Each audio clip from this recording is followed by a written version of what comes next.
अस्सलाम वालेकुम दोस्तों, उम्मीद करती हूँ आप सब लोग खैरियत से होंगे और मैं भी बिल्कुल ठीक हूँ। आज मैंने फिर जो है वो वसीम शाह को तलब तो नहीं कहूँगी, मदऊ कर लिया है अपने प्रोग्राम में, क्योंकि इनका जो वक़्त होता है वो बड़ी मुश्किल से दरकार होता है। मुख्तलिफ़ चैनल्स में वर्ल्ड कप के हवाले से भी तज़किये देने होते हैं। तो थैंक यू सो मच सबसे पहले वसी जी, आपका शुक्रिया। कि आपने हमें वक़्त दिया।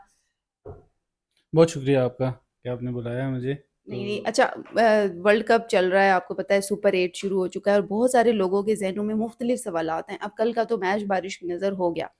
अब सबके ज़हनों में एक ही सवाल है कि पाकिस्तान अब किस स्टेज पे है? क्या पाकिस्तान जो है वो इसका ईज़ी है सेमीफ़ाइनल तक पहुँचना? दूसरा, बाबर पे बहुत ज़्यादा जो है वो एक तो क्रिटिसाइज़ तो हो ही रहा है, बहुत बड़े-बड़े एनालिस्ट जो है वो क्रिटिसाइज़ कर रहे हैं, लेकिन उसके साथ-साथ आपने खुद देखा कि नामीबिया के साथ होने वाले मैच में बाबर के साथ क्या हुआ, इस पर भी थोड़ी रोशनी डालिए। देखें, सबसे पहले तो जो आपने सवाल किया पाकिस्तान की स्टैंडिंग का, वो ये है कि एक अनफॉर्चुनेट होता है। देखें, हम जब भी वर्ल्ड कप्स की देखते हैं तो वो, अब जैसे इंडिया है, हम एक मैच जीते हैं और वो 13 मैच जीते हुए हैं। तो न्यूजीलैंड के ख़िलाफ़ हमारा record as a whole T20 world cups में भी अच्छा है और वैसे भी हम उन पे एक मैच की बर्तरी हमें हासिल है। तो जब आप इस तरह के टूर्नामेंट में आते हैं और आपको ये साइकोलॉजिकल एक होता है, तो आप खुद को बैक करते हैं कि जीतते हैं। पाकिस्तान ने 2007 के वर्ल्ड कप के सेमीफाइनल में भी न्यूजीलैंड को हराया। फिर 2022 का जो वर्ल्ड कप का फाइनल हमने खेला, उसमें भी न्यूजीलैंड ही मद्दे मुकाबिल थी। फिर उसके अलावा 2009 में जब पाकिस्तान वर्ल्ड कप जीता, तो उसमें भी न्यूजीलैंड के खिलाफ एक मैच, वो उमर गुल वाला जो 5 विकेटों वाला स्पेल था, वो आपको याद होगा। तो न्यूजीलैंड के खिलाफ हमारे मैचेस अच्छे होते हैं, अच्छे इन अ सेंस कि हमारे रिजल्ट हमारे हक में होता है, तो वो वही अच्छा होता है जो हमारे हक में होता है। बीच में 2 मैचेस हारे भी, लेकिन 5 हम जीते हुए थे। लेकिन जब आप किसी नए दिन में, किसी नए मैच में आते हैं, तो फिर वो आपके लिए एक नया दिन ही होता है और नया इम्तिहान होता है। तो कल ये था कि टॉस भी हम जीत गए थे। टॉस पर मैं आपसे बात ये करना चाहूँगा कि सब लोगों का ये मौक़िफ़ था कि पिछली गलती को सुधारने के लिए एक और गलती कर बैठे थे, लेकिन नहीं, मुझे ये लगता है कि पाकिस्तान को हमेशा अपनी स्ट्रेंथ पे जाना चाहिए और स्ट्रेंथ यही है कि आप पहले बोर्ड पे रन्स लगाएँ और उसके बाद उसको डिफेंड करें। उस और कोई चारा ही नहीं है। हम चेज़र्स अच्छे हैं ही नहीं। अगर हमें डीएल मेथड पे भी चेजिंग में लेट्स से 10 ओवर्स में 120 मिलता है, तो हमारे पास वो रिसोर्सेज ही नहीं है कि हम उसे चेज कर सकें। तो ये तो एक चीज़ मैं क्लैरिफाई करना चाह रहा था कि मैं अपने उस मौक़िफ़ पे अभी भी कायम हूँ कि पाकिस्तान को जब भी टॉस जीतें, बैटिंग करके रन्स ऑन द बोर्ड लगाएं और फिर उसके बाद जो भी हो, होप फॉर द बेस्ट के लेकिन चलो। लेकिन एक और बात भी है ना, अभी सुबह भी मैं कुछ सीनियर्स का तज्ज़िया सुन रही थी। उनका मानना है कि जब मौसम की सिचुएशन थोड़ी-सी ख़राब हो तो बॉलिंग सिलेक्ट करें। वो देखिए, मैं इसका क्या? मैं आपको बताता हूँ, उनकी अपनी जगह पे बात ठीक है। लॉजिकली मैं वो नहीं कह रहा, लॉजिकली ठीक है कि जब डीएल मेथड आता है, दूसरी इनिंग में ओवर्स कम होते हैं, तो बैटिंग टीम को आसानी होती है। लेकिन आपकी टीम में आप ये देख लें कि सलमान अली आगा हैं, आपकी टीम में बाबर आजम है, आपकी टीम में उस्मान खान है, आपकी टीम में कोई 13-14 रन की स्ट्राइक रेट, रन रेट वाला प्लेयर नहीं है। तो आपने उस चीज़ को मद्देनजर रखना है कि अगर आप फर्स्ट बैटिंग में 170-80 कर लेते हैं, तो बाद में आपके पास बॉलिंग है कि आप उनको बचा लें। हाँ, आपके पास इंग्लैंड वाली बैटिंग लाइनअप हो, आपके पास इंडिया वाली बैटिंग लाइनअप हो, फिर आप वो तो बेस्ट केस सिनेरियो है ना, कि आप कहते हैं ठीक है भाई, हमारे पास तो शिवम दुबे भी है, सूर्या कुमार भी है, हार्दिक पांड्या भी है, अभिषेक भी है और ईशान किशन भी है। तो फिर तो आप ठीक है, आप कहते हो कि अगर दूसरी टीम 200 भी कर लेती है और हमें डीएल मेथड पे 15 का रन रेट भी चाहिए होता है, लेट से 3 ओवरों में या 4 ओवरों में 50 करना है, तो हम कर सकते हैं। लेकिन आप मुझे ये बताएं, वो जो तज्जिया कार इतने तज्जिए भेज रहे हैं, मुझे ये बताएं, उनमें से एक से भी पूछ के बताएं कि पाकिस्तान को 4 ओवर्स में 50 चाहिए हो, तो हम चेज कर सकते हैं बड़ी किसी टीम के खिलाफ? नहीं। हमने नेदरलैंड्स के खिलाफ मैच फंसा लिया था। तो आप जब इस तरह की बातें करते हैं ना, तो उसमें आप अपनी रिसोर्सेज भी देखें। गाड़ी आपके पास मेहरान हो और आप कहें हमने मोटरवे पे 150 की स्पीड लगानी है, तो वो नहीं हो सकता। तो आपने उन चीज़ों को थोड़ा सोच समझ के देखना होता है और आपने कैलकुलेट करके चलना होता है। तो मुझे ये लगता है कि वहाँ पे फैसला अच्छा था। फिर एक और जो बहुत अच्छा फैसला था कि ख्वाजा नाफे को शुक्र अल्हम्दुलिल्लाह टीम से बिल्कुल। निकाला और फ़खर को टीम में डाला। तो आपका जो पहला सवाल था वो पीछे ही रह गया कि पाकिस्तान को सिंपली अपने मैचेस जीतने होंगे। Pakistan will have to win their matches. और अगर अपने मैचेस जीत लेते हैं, तो फिर वही बात है कि नेट रन रेट भी नहीं होगा और कुछ भी नहीं होगा और 5 पॉइंट्स के साथ हम आराम से आगे चले जाएंगे। लेकिन चांसेस वैसे क्या हैं, क्योंकि आपको पता है कि श्रीलंका और इंग्लैंड दोनों गई गुजरी टीमें नहीं हैं और पाकिस्तान की फॉर्म भी आपके सामने है। तो वैसे आपका तज्जिया क्या कहता है कि हम चल पाएंगे इनके खिलाफ या फिर यहीं से बाहर हो जाएंगे? देखिए, पाकिस्तान, फिर बात वही आती है कि हिस्ट्री की अगर बात की जाए, तो पाकिस्तान अच्छा रहा है इन दोनों टीमों के खिलाफ भी, ठीक ही रहा है। और इंग्लैंड की जो बॉलिंग है, जिस तरह की वो उनके पास बॉलिंग होती है, जैसे जिमी एंडरसन थे, ब्रॉड थे, फिर उसके बाद क्रिस वोक्स नहीं खेल रहे और सारे इस तरह के प्लेयर्स नहीं खेल रहे। तो अभी उनके पास जोफ्रा आर्चर और आदिल रशीद हैं और वो भी इतना अच्छा परफॉर्म नहीं कर पाए। आपको याद होगा कि नेपाल के खिलाफ भी वो मैच ऑलमोस्ट हारने वाले थे, सैम करन ने एक अच्छा ओवर कर दिया और वो मैच जीत गए, नहीं तो वो बड़ी मुश्किलात हो सकती थी इंग्लैंड के लिए। श्रीलंका जिम्बाब्वे से हार गई। श्रीलंका और पाकिस्तान का एक ही होता है, उन्हें आप प्रिडिक्ट नहीं कर सकते मैच से पहले या किसी टूर्नामेंट से भी पहले कि होम ग्राउंड है उनका, आप बैक करते हो कि उन्हें जीतेंगे वो मैचेस, लेकिन वो जिम्बाब्वे से हार गए। निस्बतन छोटी टीम है, उन्होंने बहुत अच्छा परफॉर्म किया और इम्प्रेस किया हर किसी को पूरे वर्ल्ड कप में।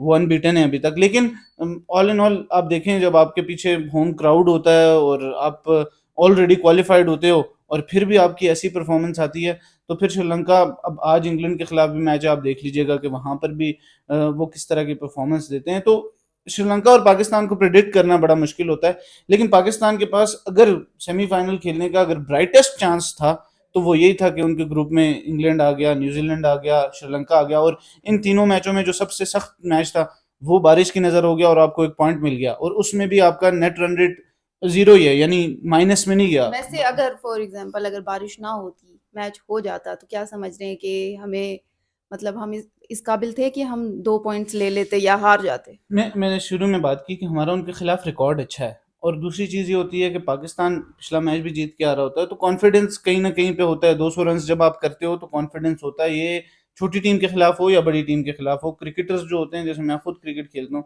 जब पिछला मैच आपका अच्छा गुजरा होता है तो अगला मैच आप ऑटोमेटिकली अच्छा खेलते हो। आपकी पहली बैटिंग हो, आपने बैटिंग अच्छी की हो, तो फील्डिंग में आपका कॉन्फिडेंस हाई होता है। तो पाकिस्तान के मैं यही कह रहा हूँ कि अब देख लें कि अगर वहां से साउथ अफ्रीका या इवन ऑस्ट्रेलिया अगर हमारे ग्रुप में होती तो फिर बड़ा मुश्किलात होती है हमारे लिए। वेस्ट इंडीज इवन बहुत अच्छी क्रिकेट खेल रही है। तो ये जो तीन टीमें थी, अगर पाकिस्तान से पूछा जाता कि कौन कौन सी टीम्स आपको चाहिए, तो शायद पाकिस्तान यही तीन टीमें, जो 8 टीमें आई हैं उनमें से वो करता। तो न्यूजीलैंड के खिलाफ हमारा रिकॉर्ड भी अच्छा है और हम शायद मैच जीत भी जाते, लेकिन यही टफेस्ट मैच था, क्योंकि ये मैं इसलिए कह रहा हूँ कि न्यूजीलैंड जो है वो सबसे अच्छी टीम है जो कंडीशंस को अडेप्ट करती है। आप उन्हें न्यूजीलैंड ले जाओगे, वो वहां पे बहुत अच्छी क्रिकेट खेलेंगे, होम ग्राउंड है। आप उन्हें इंग्लैंड ले जाओगे, वहां पे अच्छी खेलेंगे। वो इवन पाकिस्तान आते हैं तो वो यहाँ पे भी आके टफ टाइम देते हैं। वो अभी आपने देखा होगा पिछले दिनों कि उन्होंने न्यूजीलैंड को, इंडिया को वाइट वॉश कर दिया उनके घर में। तो वो अडेप्ट करती हैं सिचुएशन को। अब इंग्लैंड का एक ही मंत्र है कि मारी जाओ, और अगर रन होते हैं तो ठीक है, 200 हो जाएगा, नहीं तो 150 पे या 130 पे आउट हो जाओ। तो ये जो थोड़ी कैलकुलेशन होती है, वो सबसे कैलकुलेटेड टीम न्यूजीलैंड थी, वो गुजर गई है। अब आगे ये है कि अगर हम थोड़े, फिर बात वही आती है कि हमने लॉजिकल डिसीजंस करने हैं, नॉट के हमने औरों को देख के या अपनी अपनी जो स्ट्रेंथ है हमने वो देखनी है। और स्ट्रेंथ यही है कि आप पहले बैटिंग करें, रन लगाएं और फिर उसको डिफेंड करें। वैसे अभी सिचुएशन अब ज़्यादा जो है वो पाकिस्तान को अब ज़्यादा संभल के खेलना है, क्योंकि चलें पहले मरहले में तो छोटी टीम्स भी थी, लेकिन अब सारी बड़ी टीम्स हैं, ज़ाहिर है सुपर 8 मरहला है। अब यहाँ पे जो सबसे ज़्यादा इंतज़ार है लोगों को, क्योंकि आपको पता है भारत से हमें ऑलरेडी एक ही मैच पड़ा और वो भी बहुत ना सिर्फ हारे बल्कि बहुत ही बुरे तरीके से हारे हैं। अब दूसरा मुकाबला एक तो हमारा उनसे किस सूरत में हो सकता है, दूसरा अगर हो जाता है, मैं खुदा ना ख्वास्ता इसलिए नहीं कहूँगी क्योंकि मैं भी चाहती हूँ कि हो जाए, अगर हो जाता है तो फिर उसमें क्या चांसेस हैं? क्योंकि भारत इस वक्त, अगर तमाम 20 टीमों की अगर मैं बात करूँ, तो आपको पता है कि फेवरेट पे भारत ही होती है जो कि अनबीटन है। मैं फिर वही बात रिपीट करूंगा, जब मैं और आप एक शो में थे तो मैंने कहा था कि इंडिया पिछले वर्ल्ड कप में अनबीटन था, अभी तक अनबीटन है, चैंपियंस ट्रॉफी अनबीटन जीती, एशिया कप अनबीटन जीता। तो आप जब ऐसे देखते हैं तो फिर आपको लगता है कि India is the best team. और आज जो मैच होने वाला है साउथ अफ्रीका और इंडिया का, वो पिछली फाइनलिस्ट है। साउथ अफ्रीका भी इस वर्ल्ड कप में भी अभी तक अनबीटन है और इंडिया भी अनबीटन है। तो that is a very big game today. लेकिन अगर हम अपने पाकिस्तान की बात करें तो अब इंडिया, अब प्री सीडिंग नहीं है। अब इन दो ग्रुप्स में जो टॉप पे फिनिश करेगी, ग्रुप ए में जो इंडिया वाला ग्रुप है, और दूसरे ग्रुप में जो दूसरे नंबर पर होगी, उनका आपस में सेमीफाइनल होगा। और पहले ग्रुप की दूसरे नंबर वाली और हमारे ग्रुप की टॉप टीम सेमीफाइनल खेलेगी। तो उसमें यही हो सकता है कि अगर इंडिया अपने तीनों मैचेस जीत जाए और पाकिस्तान लेट से 3 पॉइंट्स के साथ नेट रन रेट पे आगे जाए, तो पाकिस्तान दूसरे नंबर पे यहाँ से जाए और वहां से इंडिया पहले नंबर पे हो, तो पाकिस्तान का सेमीफाइनल हो सकता है। वैसे ग्रुप बनाने वालों ने भी समझदारी का काम किया है। ऐसे ही है।